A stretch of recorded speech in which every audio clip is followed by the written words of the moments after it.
Support for this show, Politics Done Right, comes from politicsdoneright.com, publishers of How to Make America Utopia, Take Away the Economy from Those Who Rigged It, As I See It, Class Warfare, The Only Resort to Right-Wing Doom, It's Worth It, How to Talk to Your Right-Wing Relatives, Friends, and Neighbors, and other books written by Egberto Willis. Welcome to another edition of Egberto Off the Record. Today, we're honored once again to have a conversation with decolonizing journalism's own Arturo Dominguez. Arturo, thank you so kindly for being a part of this discussion. How are you doing today, my friend? Oh, man, good. I'm glad to be on the show. It's been a little while, but we used to do these all the time. This is fun. Yes, I know. We got to start back because, I mean, what's interesting is now more than ever, it is something that we need to do with what's going on with Trump and his great immigration policies and his great war policies in the Caribbean and Latin America, sort of like revisiting colonialism all over again, right? Right. I mean, that's essentially, what they're doing, like with Latin America, for example, it's about dominion. They want control, they want power, they want ownership. So yeah, there's a big Christian nationalist slant to this.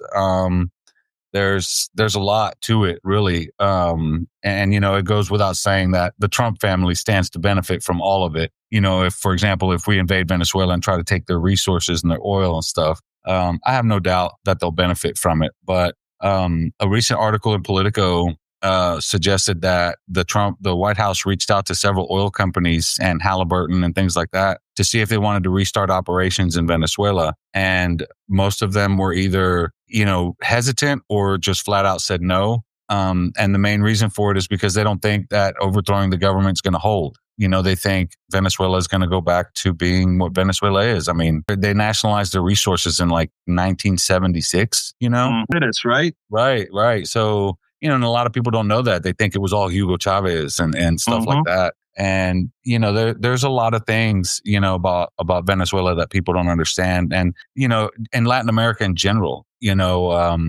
was the recent meddling by the United States and Honduras and Chile's elections. They went pretty far, especially in Honduras. They had a subcommittee meeting in the House that was broadcast into Honduras and basically, talking down about the two candidates and only promoting the far right candidate that won. And, while they're saying, we're not telling you who to vote for, they're villainizing, the two candidates they don't like. The shining moment in that hearing, honestly, was Joaquin Castro, because one of the people in that hearing was part of USAID when they overthrew the government in Bolivia in 2019 when Trump was still in office. And that's remember when Elon Musk said we can coup whoever we want? Yeah. That was that election. And the guy was in that hearing, and Castro pointed out that he was a registered foreign agent for like 7 different countries. He owns a bunch of huge corporations related to banking and stuff that all have business interests in Honduras. So like he called them out and he pointed out, the duplicity, the hypocrisy of trying to advocate for one candidate in that hearing when he has so many business interests in that country. It was Castro did that from yeah. Wow. He used his whole 5 minutes to just roast this guy about all his stuff. And I love that it was broadcast into Honduras because they got to see both sides of this whole thing. And, props to Castro for doing that. You know what? It's funny. I mean, we like to think that, well, it's Donald Trump that is the one that's trying to mess with Venezuela. And somehow people would think, in fact, many on the left would sit down and think that this is the left, or rather, this is the thing of Donald Trump, etc. A few years ago, I think it was 2019, I spoke to the ambassador of Colombia. His name is Francisco Santos. And at that time, they've been trying to mess with Venezuelan government, beyond that. I mean, they formed a group called Grupo de Lima. I don't know if you ever did. It was a group whose intent was to make it seem like an overthrow of the Venezuelan government was going to be a Latin American thing. So they got countries like, I think, Peru and others involved to form this sticky committee that somehow was going to overthrow this government. under the auspices of, well, it is a Latin American thing. Guess who Right. was the lead to that organization from the United States? Marco Rubio. Abrams. Oh, Alia Abrams. Okay. That makes sense. I asked the ambassador, what's your thought about that? And he said, we can't speak about that on the record. Yeah. I'm not surprised. No, you can see the type of involvement that that we constantly have. And then when things go awry, we sit down and wonder why we have the immigration crisis with people coming over from places that we destabilize and come all the way back here. So what are your thoughts? Well, that's another part of Latin America that a lot of people don't understand too, is, the migration events that occur in Latin America are usually because of the United States, right? Whether it's meddling in an election where, a Javier Milei is going to, slash and burn the government, take away social services, and you're putting poor people on the streets, and, people are going to migrate, whether it's to the neighboring country or whether it's all the way here.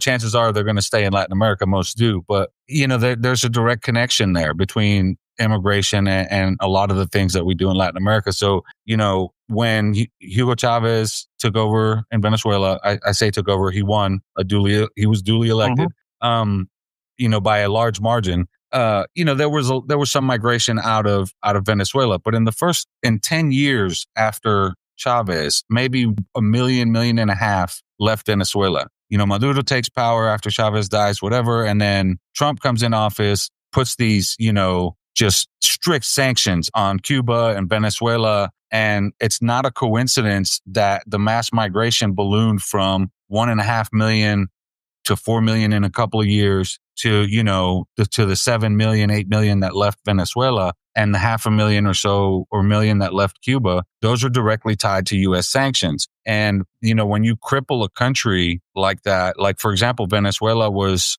undergoing a lot of economic turmoil because the price of oil tanked, right? And they weren't getting the revenue that they had. Well, the Trump administration took advantage of that opportunity and really put the screws to Venezuela, made food hard to get, made medicine and medical equipment hard to get. These are all the same problems you see in Cuba right now. And, they're dealing with their own little epidemic of like mosquito-borne illnesses that are, ravaging the country, and they don't have access to open markets to get medical equipment and fuel and things like that. So, that's what happened to Venezuela. And next thing you know, within 2 years, I'm telling you, 2 years, it went from 1.5 million to 4 million left Venezuela. And, they say about 18% came to the U.S. and the rest stayed in Latin America. Colombia took in the most, at close to 2 million. And it's interesting because, supposedly Colombia is a third world country, and, they have universal health care, and you didn't hear them crying about Venezuelan migrants. A lot of people in Colombia are upset about it. Everybody has their issues with it. It's always going to be that way.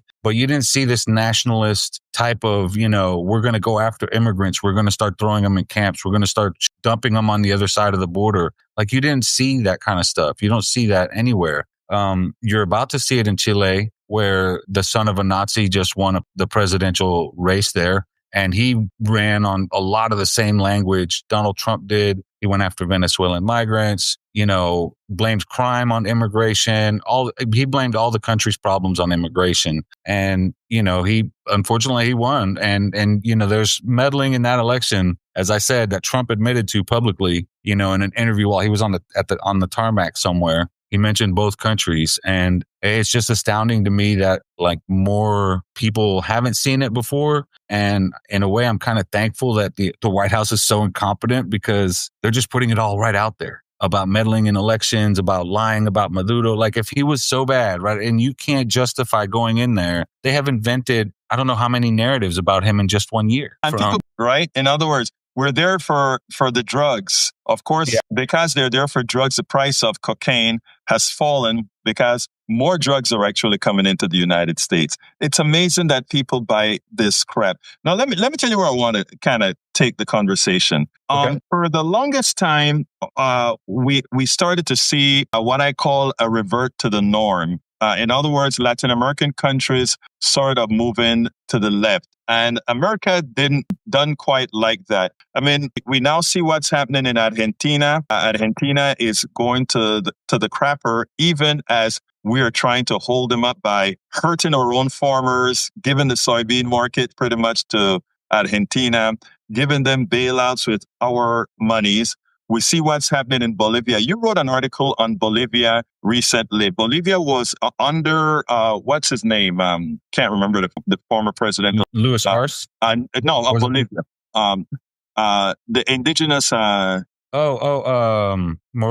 Evo Morales. Yeah, Evo Morales. They had things like subsidies for oil, etc. Now, in a shock manner, this government comes in and start to rail things around. Why don't you tell us a little bit about that? So,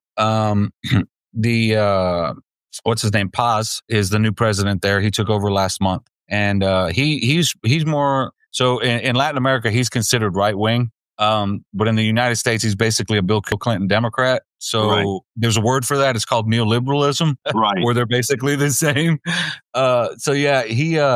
He came in immediately and he ran on this. He ran on ending fuel subsidies across the country, but he promised that he would be implementing policies to help the population sustain eliminating fuel subsidies. About the only thing that he really did was raised minimum wage about 20%, and minimum wage is really low. And most economists are like, that's not enough. And, in under a month or in a little over a month, he ended the fuel subsidies, and immediately fuel prices skyrocketed, 180% for like diesel fuel. And Bolivia has been in a situation where a lot of their export, petroleum type exports have been dwindling, going down since 2014. And those exports is how they bring in U.S. dollars, right? Most people don't understand. You need to have U.S. dollars to buy oil and fuel from other countries. They call it the petrodollar. And so Bolivia has been importing like 60% of its diesel and like half of its gasoline. And, there's a lot of issues with the subsidy program. And I get that a lot of things needed to be done to it, but there was a lot of reforms that were suggested to fix the problem instead of just eliminating it outright and kind of transition away from subsidies. But since he did it so quick, now there's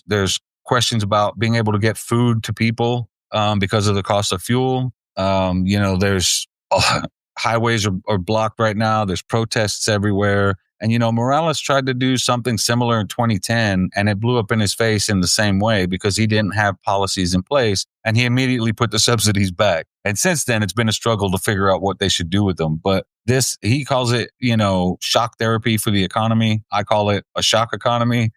And that's, he promised to try to keep some of the social programs in place, for school children and for the elderly and stuff. But, overall, he wants to cut spending 30%, which means shutting down a lot of government stuff like Javier Milei did. And that's the part that's scary for Bolivia. And, when you destabilize economies like this, it makes it easier for the U.S. to get involved in your business, for one. What I don't understand with these governments, including our own, is why they believe cutting social programs really have a positive economic effect. A dollar doesn't know from where it is spent. Whether the dollar is spent by the government taxes, which usually tax the more affluent people, or it comes from some other domain, a dollar doesn't know from where it is spent. I think it is one of the most important things I think we have to start teaching the population at large, and that's not just the population in Latin America, but the population here, is that social programs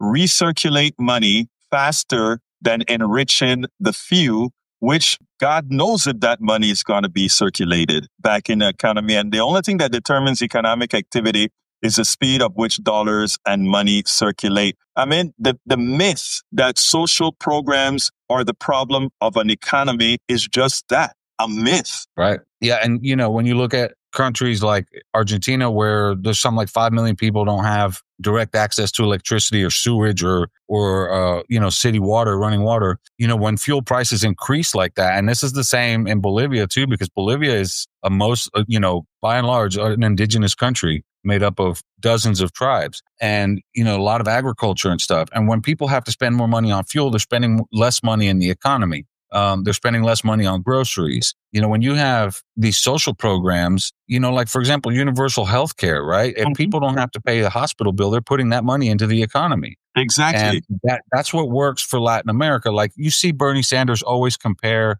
us to other European nations. And I get what he's trying to do, the economically developed countries, right? Quote unquote. But if Latin American countries are so poor and they're so third world, why is it they can afford some type of universal health care for them, but the richest country in the world refuses to do it for us? It just doesn't make any sense. And, when you try to, they call these electoral coups, like in Honduras, to throw a far right candidate in there that's going to do this whole slash and burn and take all these social services away. It's so these corporations can privatize all those things and profit off of them. And people don't understand that.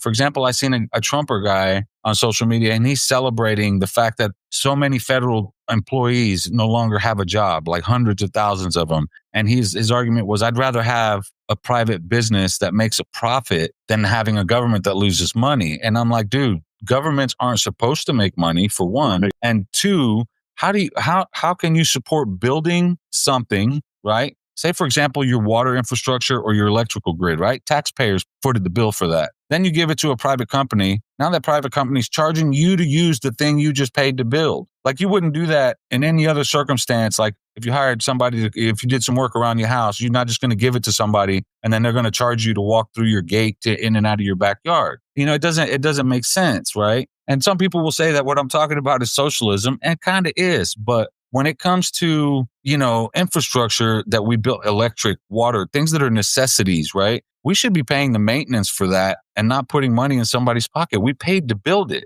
When CenterPoint Energy, right, private company who profits off of us here in Houston, wants to upgrade their grid, what do? They tax our bill, and we have to pay that bill to upgrade the grid. So we're paying to rebuild the grid, and we're also paying to access it while some group of people is getting rich on the side. It just doesn't make sense. And on my program, I call what these corporations do as parasitic. And I got hell from some people for calling it parasitic. And that is indoctrination that I talk about. You just mentioned something that's very important. There is a town here, many towns here in Texas. And you being here in Houston should have seen this on the Channel 13 News and some others, where before these people even pay their water bill, they're paying $140 in state, even though water is regulated in Texas, that these water companies are regulated in Texas, they were allowed to charge every household $130-something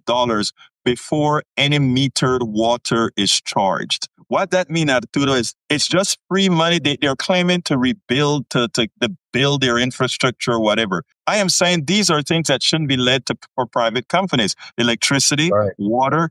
There's nothing that the indoctrination that we go through, the fallacy that we go through is that somehow a private sector company that is dependent on a profit is somehow going to be more efficient than the government. The government has to be, I did some calculations in healthcare. The government would have to be over 30% inefficient for it to make sense to privatize healthcare by assuming that somehow the private sector is more efficient. In other words, Social Security has an overhead of 3%. The nominal overhead for private insurance is 18%. The actual overhead closer to 30%. It is a fallacy to believe that somehow the private sector for delivering services, for healthcare, for delivering services, for utilities can be less expensive. You drive in Houston, you're driving on freeways the freeways we support all along, and we're paying a fee to use the freeways. It makes no sense. Right. No, it really doesn't. And when you look at how, the whole healthcare deal in Latin America, right, it's not really a leftist idea either. Right. Because you look at far right countries like Argentina, Paraguay, El Salvador with Bukele, England, they all have healthcare. They all have healthcare, and it's about putting people first. And I hate to use the word populism, but that's what that is. And, that's what wins elections basically everywhere. When Bernie Sanders says that, all these countries, and he mentions the European countries, medical bankruptcy doesn't exist. What he's leaving out is medical bankruptcy doesn't exist anywhere else in the world. But It's not just economically developed European countries. People aren't dying from medical bankruptcy in Latin America. And, they're supposed to, this is what blows me away about the whole third world argument. How are they third world, right? And here we are. Somebody the other day, they see the Cuban flag in my profile and they're like, "Oh, how's the electricity in Cuba?" I'm like, "Bro, I live in Texas and it sucks." Like, yeah, right. We have Cuba problems in Texas. Okay, so let's talk about blackouts that. every time the thunder. If you hear a thunder, prepare yourself. The electricities are going to be going. We had that mild freeze the other day, and our power was out twice the next day. And I'm like, it was in the 40s. I'm like, dude, yeah, it makes no sense. And I think one of the things that we have to do, Arturo, and why it's so important. There's an article that you wrote on Bolivia that I hadn't read yet, that I had in my list of things to read. And the reason why I'm saying this is we have to find a way to present all of this in a manner that people are willing and wanting to read, right? Because they believe everything they hear on mainstream media, which is a neoliberal argument most of the times. And we have to point out that the reality, look, Brazil, the kids go to college for free. Germany, it's no different than Brazil as far as of the kids going to school. It's amazing that we allow ourselves this. But I tell you what I proposed or thought about, Arturo, why it is that they needed Venezuela to fail. They needed Cuba to fail. They wanted Argentina. What's the woman who governed Argentina for a while? They needed to ensure that she failed. Because if people ever realize that a government that says the resources of the land belongs to all of us, and as such, the profits from said resources belong to the people, and as such, the people could get free health care, not really free, that our society pays for, and could get all these things at a reasonable price, it scares them because the obscene wealth extracted from all of us in this country, they would see that other countries that we call third world countries are doing much better with it. Your thoughts? Yeah, again, that's the quandary, right? We're so programmed in the United States to think that all these other countries are, failures or underdeveloped or whatever, when the reality is they're overexploited. And even so, they can still provide what this country fails to provide or refuses to provide. There's, food for impoverished people. There's free healthcare. There's, a lot of electrical subsidies, fuel subsidies. There's a lot of things.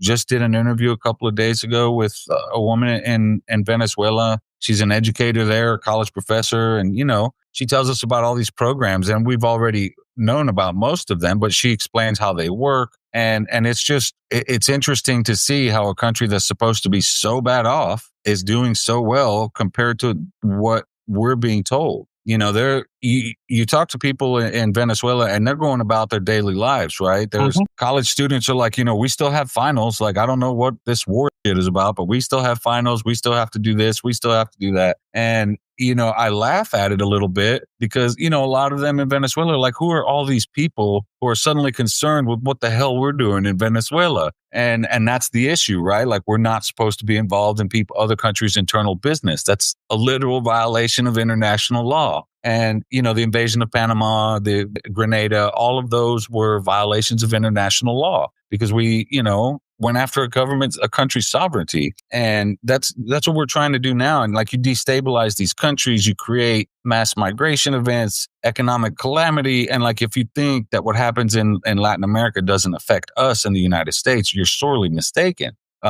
Just look at the amount of drugs we buy from Latin America. Everything that happens in Latin America affects us. And, if they were to open the door, like, I don't know why the Trump administration has granted Chevron license to work in Venezuela and transport oil in and out of the country, but not anyone else. I don't understand that logic. Oh, pay off. Come on. Right. Well, yeah. I mean, it just doesn't. But if the idea that anybody needs to get a license from the United States to do work in Venezuela that's a colonialist thing from the get-go. But yeah, to just grant the one company is kind of weird. It doesn't make sense. And if you really wanted to bring fuel prices down, you'd open the floodgates, right? But the U.S. isn't interested in that. Oil companies. But what if the thing is, remember, our form of capitalism, well, capitalism in general, I am a free enterpriser to tell you the truth, but here's the thing.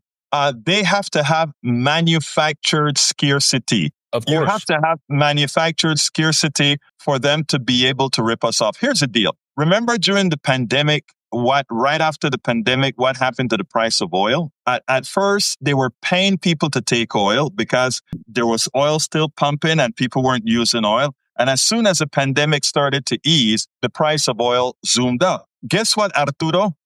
We never had a shortage of oil. Right. We never had a shortage of oil. This tells you that all of this has always been manufactured scarcity. And we've used all kinds of machination, from issues in Latin America, issues in the Middle East. Here's the interesting thing. Right now, we're using drugs as an excuse. If you think you have a drug problem these people supposedly believe in supply and demand. If you have a drug problem, isn't it, and you believe in efficiency, isn't it cheaper to handle the drug problem at the source than bombing another country, destabilizing another country, that eventually going to send all the destabilized people up the chain back to you that you're going to have to take care of, and the drug problem still remains? Why don't you make your population happier so that they don't depend on drugs? Right. Yeah. The source is addiction, right? Like, we have a major addiction problem in this country, and we really need to look at ourselves because,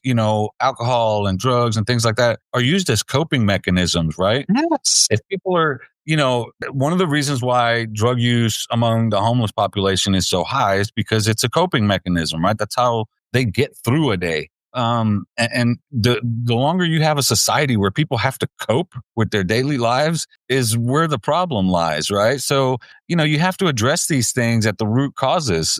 Just like if you want to address immigration, you really have to be paying attention to what's happening in Latin America and other parts of the world. But yeah, you can't. Wherever there's a demand, there will always be supply when it comes to drugs. We've learned this through 40 years, 50 years of the war on drugs, right? You remember that? Right. And like the U.S. military has been since like the early 2000s in 8 different bases in Colombia. And the idea is to help with surveillance stuff and narco trafficking and combating all that stuff. Meanwhile, in that time, cocaine production and distribution out of Colombia has tripled. Right. And it's hard to ignore when you see that the military's presence and cocaine distribution just gets bigger. It's hard to ignore, the CIA's involvement in all these different drug smuggling events through our history, from shipping heroin to our soldiers in Vietnam to the crack cocaine epidemic. And you know what I mean? Like the CIA. When they got caught, the CIA sending drugs, I think, into some California city, being responsible.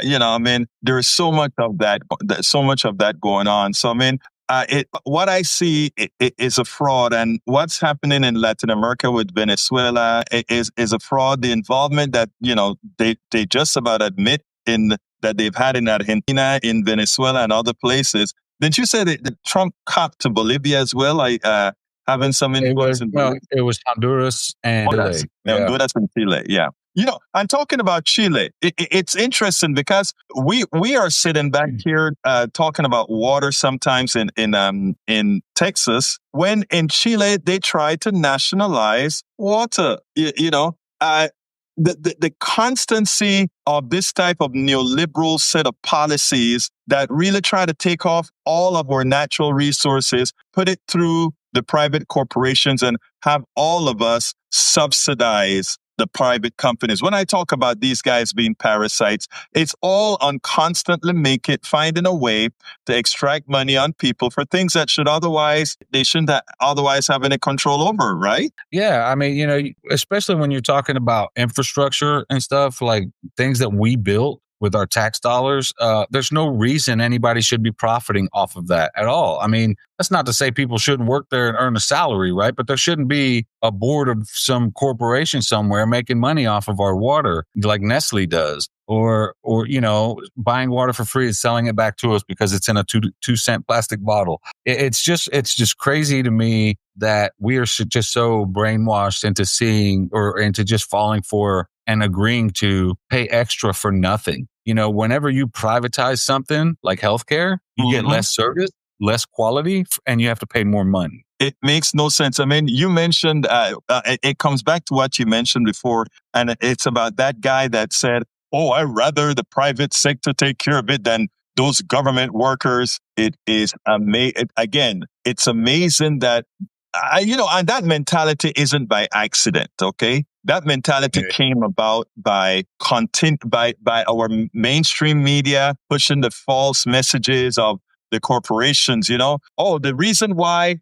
drug prices are high is because drug companies have to recover their investment. Turns out most of their investment comes from the NIH, charities, etc. There's a drug called Zolgensma. I was looking it up as you were speaking. Arturo, the price of that drug is $2.1 million per dose. Holy cow. Per dose? Listen, listen. So I covered it a couple of days ago on one of my shows on KPFT. $2.1 million per dose is for some sort of a muscular dystrophy type drugs. And once you take that drug, supposedly you stop the disease from progressing, okay?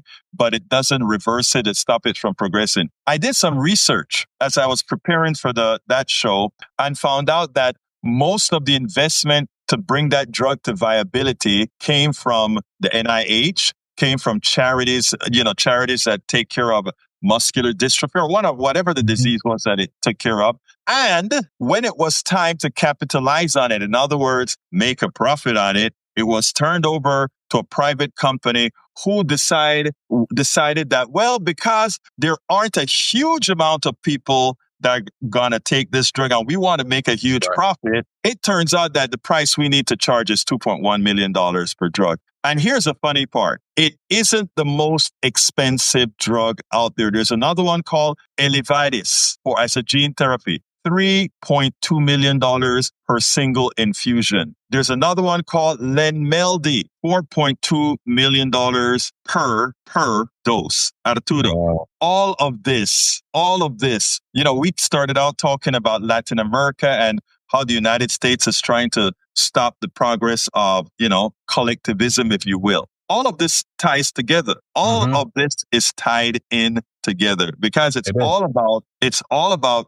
constantly finding ways to skim from all of us. Yeah, and that the one thing that ties everything together from invading Venezuela to the high price of these drugs are the corporations, right? And essentially everything the U.S. does is on behalf of U.S. corporate interests. When you hear Maria Corina Machado talking about privatizing everything in Venezuela, that's who she's talking to. She's talking to the oil companies, to the data companies. When you hear Southern Command, the U.S. military talk about how there's so much fresh water in Latin America, that should raise red flags.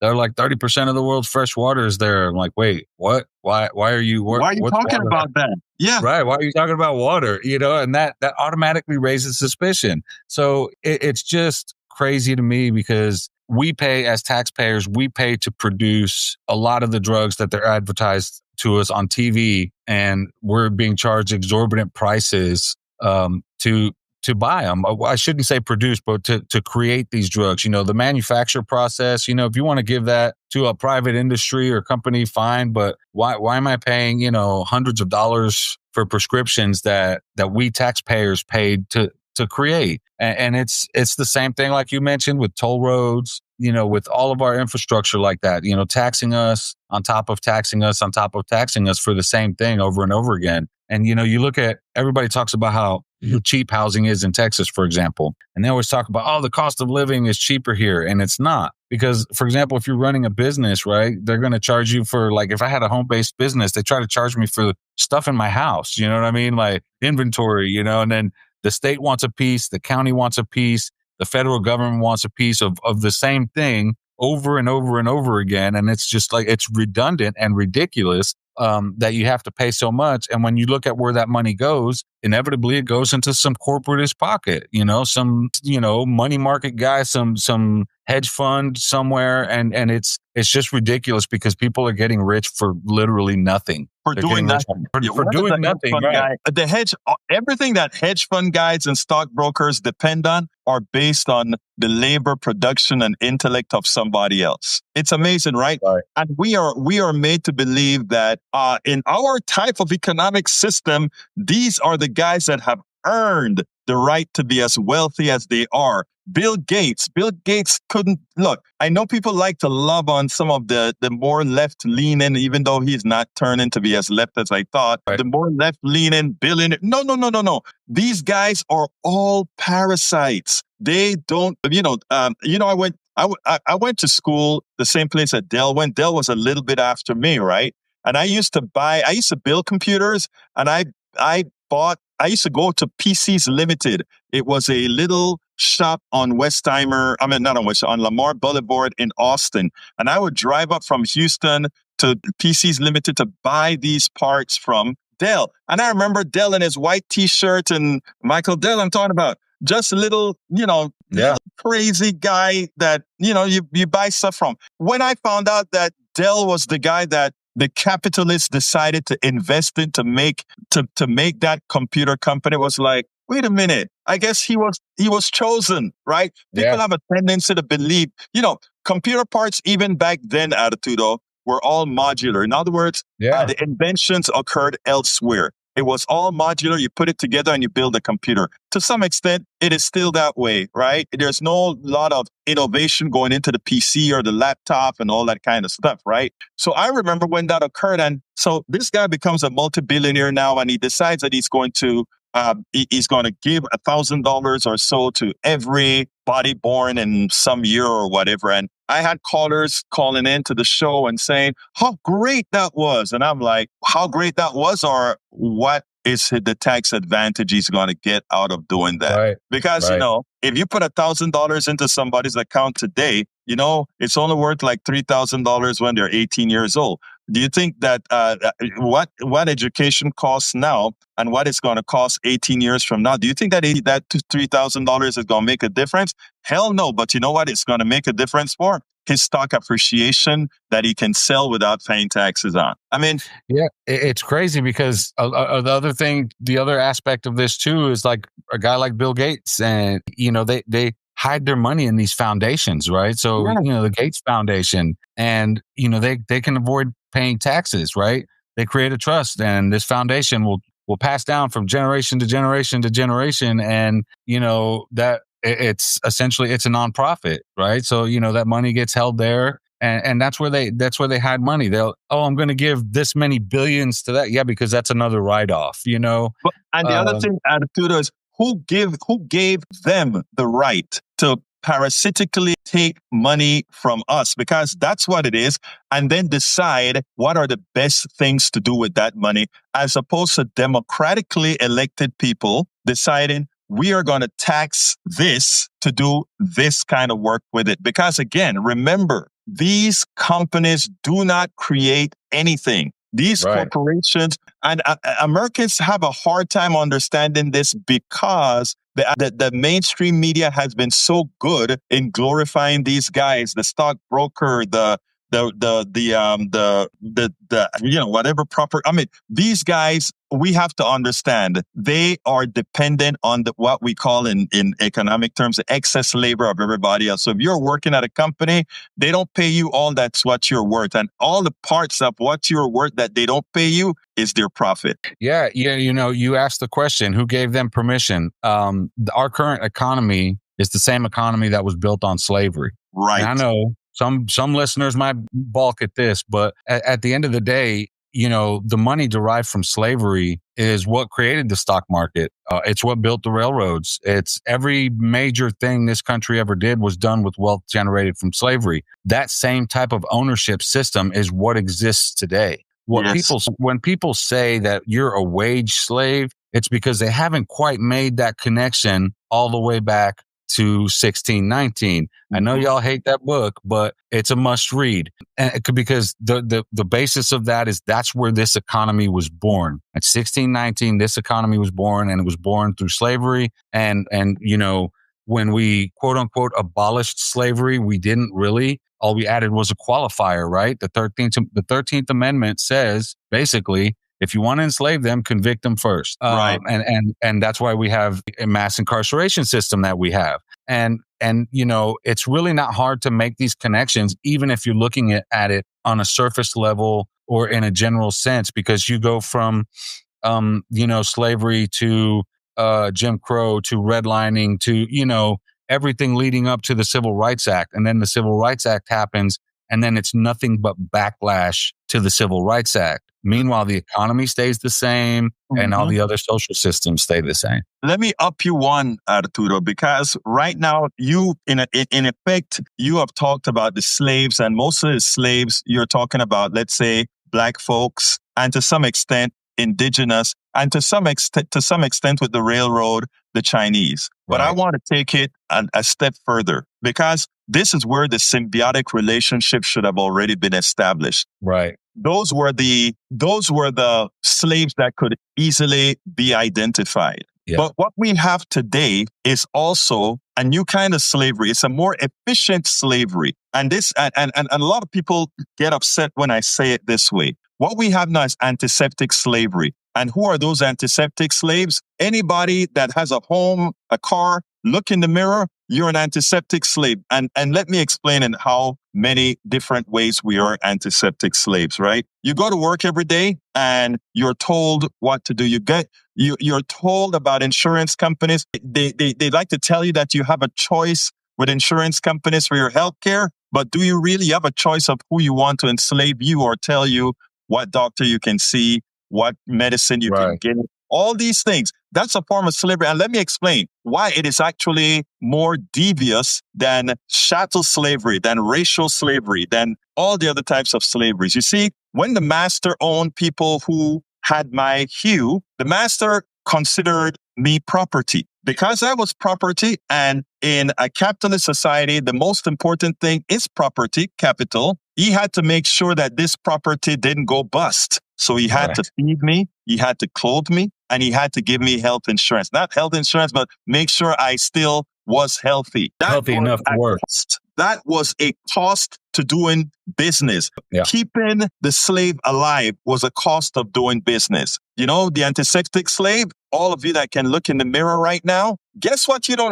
Guess what? Your employer no longer has to worry about. He doesn't have to clothe you. He doesn't have to feed you. He doesn't have to give you anything, because now they found a way to make you disposable. You can't work? Bye-bye. Next, come on up. Right. When one was property, he did everything to hold on to that property, to keep that property functioning. You are still property today. Everybody is still property today, but you're now disposable. And it is sad to think about it that way. And some people feel a little bit, should I really be thinking about things this way? And my answer to you is yes. You know why? Because that is exactly how it is. Your thoughts? No, I'm with you 100% there. Employers keep you employed through various very devious means. Right. You lose your job, you could lose your insurance. There's a lot of things that hang over your head, paying you the least amount of money possible. That comes from the slave era. Okay, now we have to pay them. Let's pay them as little as possible. Let's give them as little as possible. We don't have to clothe them and feed them. Give them as little as possible. And that's essentially where we are today. You see the cost of living over the last 30, 40 years has blown up, and wages haven't kept up. And that's a product of that system. And, this isn't to just say all of capitalism is bad. There has to be a balance, right? Because right now, our capitalist system is outright abuse. They're abusing the system to abuse the people, from paying you as little as possible to making you pay as much as possible in taxes so they don't have to. And, it's not sustainable. It really isn't. People are getting more angry. People are calling out billionaires, And I've come to the point where on social media, I'm just asking about once a month or so, I'll ask, that billionaires have a choice. We can eat them or tax them, because everybody's like, eat the rich or tax the rich. And I'm like, well, we'll let them decide. We can eat you or tax you. What would you like to do? And it's funny, but there's some truth there because people are getting angry at this whole situation. They don't like Republicans being in bed with billionaires. They don't like Democrats being in bed with billionaires. Everybody's just tired of the money game. It's just out of control. This whole manufactured inflation. I know you've talked about it on the show. I know you and I have talked about this. And, when we injected the trillions of dollars during COVID into the economy, corporations are like, there's trillions of dollars out there for us to capture. And sure enough, you had a little bit of inflation and then they added more to it because in these inflation crises, they're seeing record profits, right? We're getting less groceries. We're struggling. I still have to decide every month or so whether I get my prescriptions or I get groceries, at the end of the month. So it's like as the situation gets worse for us, they continue to show record profits. And people are starting to see just on a basic level that things don't add up. And then, when you start asking, like, I know you've had Marlon Weems on the show. You ask him who has all this knowledge about the stock market and blows me away. Every time I talk to him, I learn something new. It really opens your eyes to just how broken and corrupt the system is. And, we talk about all this, right? These parasites pocketing money for doing nothing. But we're talking about that before the corruption aspect of it. You know what I'm saying? So like there's the corruption aspect of it. Like you look at Rick Scott, who got away with ripping off Medicare for I don't know how many hundreds of millions of dollars. Billions of dollars, man. Yeah, and he's a senator. And he's like, I don't know, he's worth hundreds of millions of dollars and he's a senator. And he's one of them who's advocating for invading Venezuela. He's been doing it since Biden was in office, when him and Marco Rubio were trying to convince Biden to give Eric Prince the $100 million he wanted to assassinate Maduro. And I'm like, they're public about it. I'm like, these are violations of international law. War criminals. War criminals. And I'm like, you guys are sitting here telling the media that we're going to ask the White House for $100 million so we can give it to Eric Prince so he can, assassinate Maduro. And I'm like, y'all are crazy. But, that's the world we live in. And it's just abusive in every aspect, from the corruption to these greedy people putting money in their pocket for doing nothing. Recently, speaking of corruption, like the White House awarded a contract to a sand and gravel company to build a third of the border wall. The border wall is steel. What are you giving it to? And it's because this guy apparently donated a ton of money to the Trump campaign. And it's like, this corruption is just so obvious. Like, you couldn't give him a gravel contract and tried to be like, oh, no, you gave him a contract for a steel wall. And this guy deals in sand and gravel. This makes no sense to me. It just blows me away how corrupt these people are. It's ridiculous. So we got to keep this up to the work. We are coming up on time right now. And what I want to tell you is that, I'm thankful that you had some time to give me today, because you're always enlightening. And I want folks to remember to go and visit your site and what you have to offer with decolonizing journalism, which is a great rag. You speak about everything. You're very enlightened. And again, I learned a lot from you as well. So, first of all, I want to thank you for doing all the work that you do. I also recall something else, man. You write under, what's the name that you used to use? Madre mia. The Antagonist Mag? Yeah, I still do the Antagonist Mag, and basically like decolonized journalism is just like the newsletter for that, ad-free stuff. But I mainly, I'm on Substack mostly, Substack Notes, as far as that's my preferred social media platform. I'm all over the place under the same username at Extreme Arturo. And, right now I'm doing a holiday sale, $35 a year for life, forever. Mm-hmm. Just trying to, raise funds, to end the year on a high note and just kind of, keep on plugging away. There's a lot of work to do. Generally my work is mostly Latino focused or Black focused, like Afro Latino focused. So, I bounce back and forth between immigration and policing and Latin America a lot lately. because, there's a need for people to understand these things and some of the underlying conditions to immigration to this country and how Latin America's economy affects our economy, things like that. So, yeah, I mean, this has been a fun ride and, meeting a lot of great people and, always cool to hang out with you, man. I appreciate everything you do too. Well, we are in this together. All of us that are doing, we are the new media, folks. And what we try to do is we try to bring the alternative to the mainstream media. A lot of these things happen because people just don't know Arturo. And one of the things many of us have decided to do is to dedicate our lives to going forward, to inform, to research, to look out, and try to get people thinking not the way they were programmed to think, but the way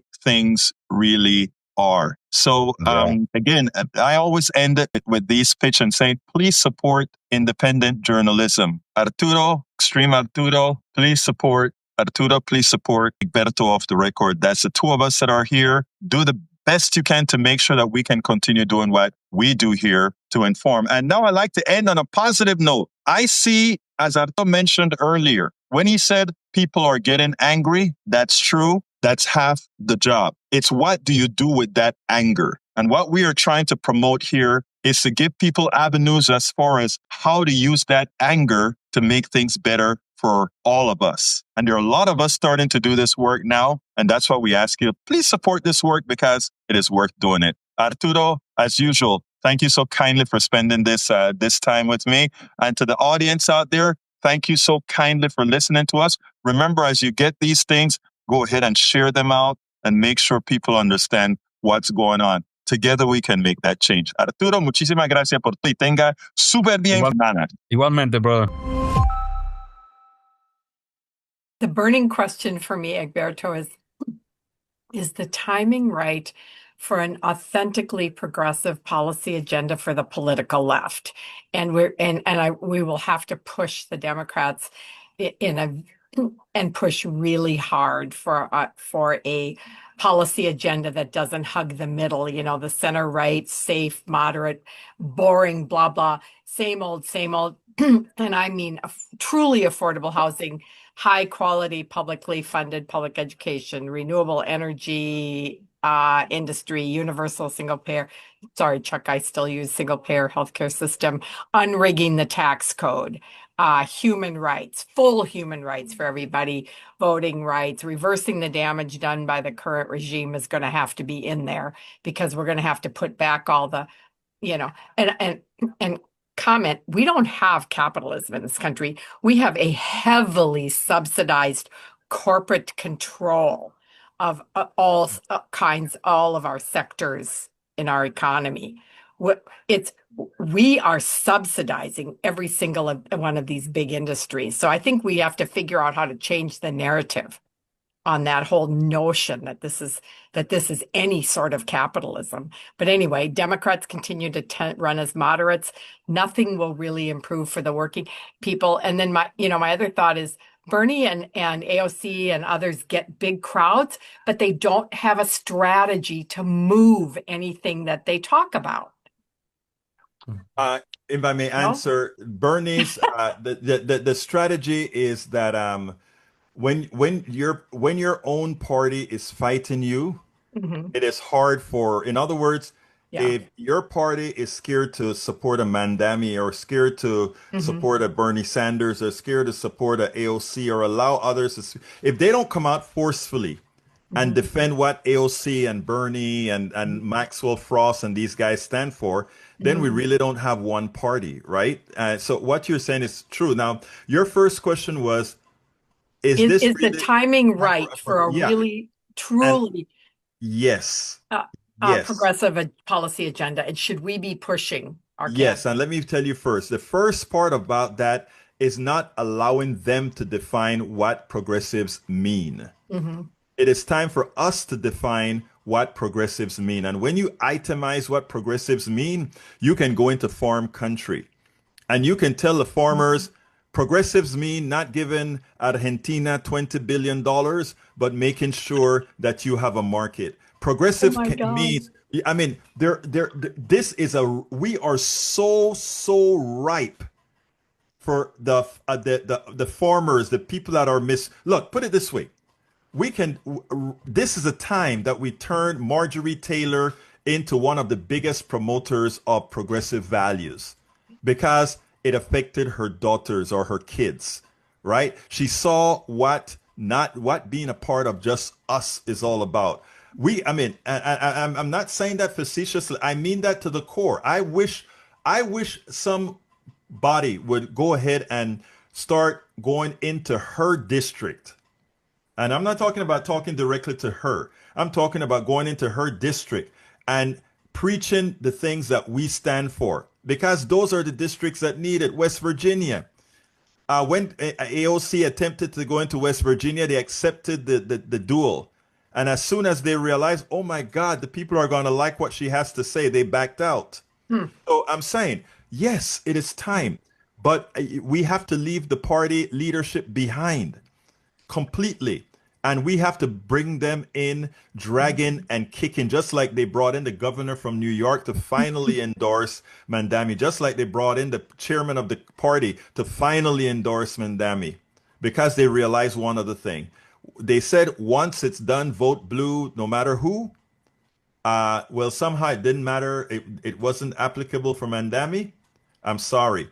It is time for us to do it. And as far as progressive values, ma'am, it is absolutely time that we do it. Great, I'm with you. I know we have other hands up. One more thing. The thing I'm really afraid about with this stupid so-called shutdown is that the lesson people will learn is that everybody loves the subsidies for the ACA, which is a completely a wrong takeaway. And I don't know how we're going to fix that. No, the subsidies for the Republicans hate it. They hate. Yeah. But the Democrats are going to believe that they're getting support to hold out, because people really agree with these, thousands of dollars of subsidies to buy private insurance. No. They're doing it because they want to be able to afford health insurance. That's why they're doing it. They want to be able to afford health insurance, whether private or not. What we have to show is that the reason it's so darn high, it's because it is private insurance. That's right. And yeah. That's right. Anyway. Okay. Thanks, Egberto. All of our country's problems, from polarization to ignorance on domestic and international issues to a complete misunderstanding of our economic and healthcare systems, are a direct result of a derelict mainstream media that too often bend over backwards to support corporate or bought politicians' wants as opposed to the people's needs for real information to make their lives better. Independent media is the only solution to inform truthfully and factually. Why? Because our loyalties are to you, the ones who fund us with small dollar contributions and subscriptions. Please consider supporting our independent media platforms. It's an investment that pays incalculable dividends. Support for this show, Politics Done Right, comes from politicsdoneright.com, publishers of How to Make America Utopia, Take Away the Economy from Those Who Rigged It, As I See It, Class Warfare, The Only Resort to Right-Wing Doom, It's Worth It, How to Talk to Your Right-Wing Relatives, Friends, and Neighbors, and other books written by Egberto Willis.